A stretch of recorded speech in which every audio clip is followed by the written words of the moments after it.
ازيكم عاملين ايه؟ يا رب تكونوا بألف ألف خير. أهلا بيكم في قناة قلم وسبورة. متنسوش تعملوا لايك وسبسكرايب للقناة.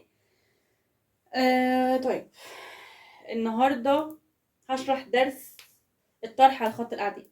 برضو الطلب مني كتير الطرح على خط الأعداد. ماشي، سهل جدا برضو. بصوا يعني ان شاء الله والله العظيم، يعني كل حاجة عندنا الدنيا سهلة. بنحاول نبسط الدنيا. المنهج كبير وتقيل بس مش رخم، محدش يقول رخم. ماشي، سهل بسيط، عايز تشغيل دماغ. على فكرة حاجات بتتكرر، يعني انت لو قلت ايه الكم ده، دي حاجات كتيرة قوي يا مس، هتلاقي الحاجات بتتكرر، خدناها الترم الاولاني شرحتها قبل كده. تعالى ندخل في الدرس.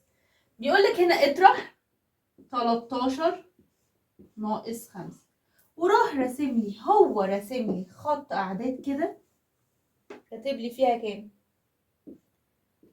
0 1 2 3 4 5 6 7 8 9 10 11 12 13 14 وايه الى ما لا نهايه. طيب بيقول لك هنا ايه؟ اطرح لي ده، بس ما تطرحش طرح عادي، لا، امال عايز ايه بقى؟ ان شاء الله عايز باستخدام الخط الاعداد ده. طبعا خدنا خط الاعداد ده في سنه اولى الترم الاول او الترم الثاني عامه يعني. طيب في طريقتين. احنا لما بنيجي بنطرح، وخدنا الطريقتين برضه، احنا لما بنيجي بنطرح عامة، سيبكم خط الاعداد، كنا بنطرح ازاي؟ كنا بنقول هنعد من الصغير لحد ما نوصل للكبير، دي طريقة. الطريقة التانية كنا بنعد ازاي؟ لما كنا الترم الاولاني لما لقينا رقمين ورقم، كنا بنرجع 13، بنرجع كام؟ 5.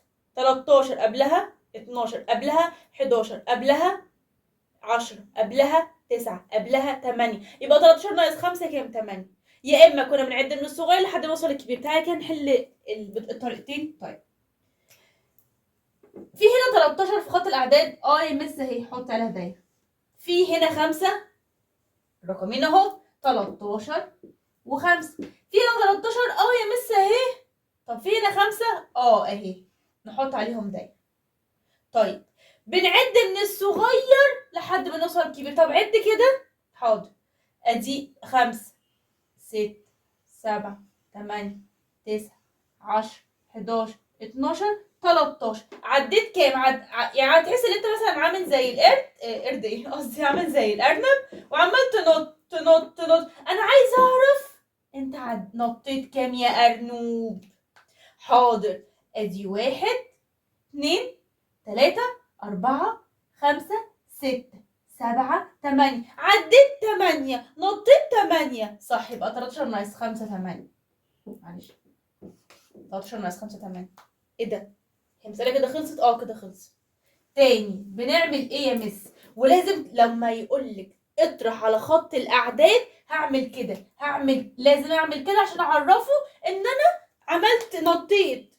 ما اقولوش مثلا 13 ناقص 5 اعمل 8 وخلاص واسكت والخط الاعداد ده مع نفسه، لا، هو اللي قالك اطرح لي، بس على ايه يا حبيبي؟ على خط الاعداد. حاضر عيني. ادي 13 وادي الخمسه، هنعد من الصغير لحد ما نوصل للكبير ونشوف نطينا قد ايه. 5 ل 6 اهو، يبقى 1 2 3 4 5 6 7 8. نطيت 8 لحد ما وصلت ل 13. ماشي يا مس. طيب لو مفيش 5، يعني لو خط الاعداد مفيهوش 5، خط الاعداد مفيهوش 5 طيب يعني 13 ناقص 5. في ممكن خط الاعداد مثلا جاي لي كده بس، هو لازم خط الاعداد يبدا من صفر؟ لا، بيبدا من اي حاجه. بدا من كده مثلا. طب هعمل ايه لو كده؟ مس حضرتك قلت هنحط الاولاني اهو والتاني ايه ده مفيش 5. طب هنعمل ايه؟ الطريقه التانيه، لو مفيش الرقم التاني ده هنحط على الرقم الكبير دايره. ماشي، وبعدين هنرجع، مش هو ناقص، هناكل، هنرجع، كل الحاجات دي ناقص. هنرجع كام؟ هنرجع 5. حاضر، طب هننط بس من ورا بقى. هنرجع 1 2 3 4 5 8. ايه ده؟ الاتنين زي بعض. لما عديت من الصغير لحد ما وصلت للكبير هشوف عديت نطيت قد ايه؟ نطيت 8. طب ولما رجعت 5 برضو لقيت 8. ايه ده؟ ده سحر ده ولا ايه؟ تاني، شفتوا سهلة ازاي؟ الحاجات سهلة، محدش يقولي لا يا مس صعبة، احنا مش عارفين. في طريقتين، لو لقينا الرقمين زي الفل هنعد من الصغير لحد ما نوصل للكبير. طب لو لقيتها الرقم واحد بس اللي هو الكبير هنرجع هنعمل دايرة وهنرجع قد ايه على حسب التاني. واحد كمان يا مس. ماشي، 30 ناقص 8. ماشي، وجايب لي خط الأعداد. في ايه ده؟ 16 17 18 19 20 21 22 23 24 5 6 27. ثواني نطوله سيكا. 28 29 30. جايب لي خط الأعداد ده. هو جايب لي خط الأعداد من 16 لحد 30. 30 ناقص 8 30. حاضر، 30 هامس. طب والتمانية هنا في 8؟ لا. طب هعد من الصغير لحد اوصل الكبير. يا لهوي، هتعد كل ده؟ طب اعمل ايه؟ ارجع بقى، ما احنا قلنا هنرجع كام؟ 8. ادي من 30 ل 29. ادي 1 2 3 4 5 6 7 8. يبقى يساوي كام؟ 30 ناقص 8 22. ايه ده؟ ده حلو قوي. 30 اهو، وهنرجع 8 لو ما لقيناش الرقمين. طب لو كان هنا في 8 هنفضل نعد من الصغير لحد ما نوصل للكبير. طيب لو دي 28 هنعد من 28 لحد ما نوصل لل30 ونشوف قد ايه.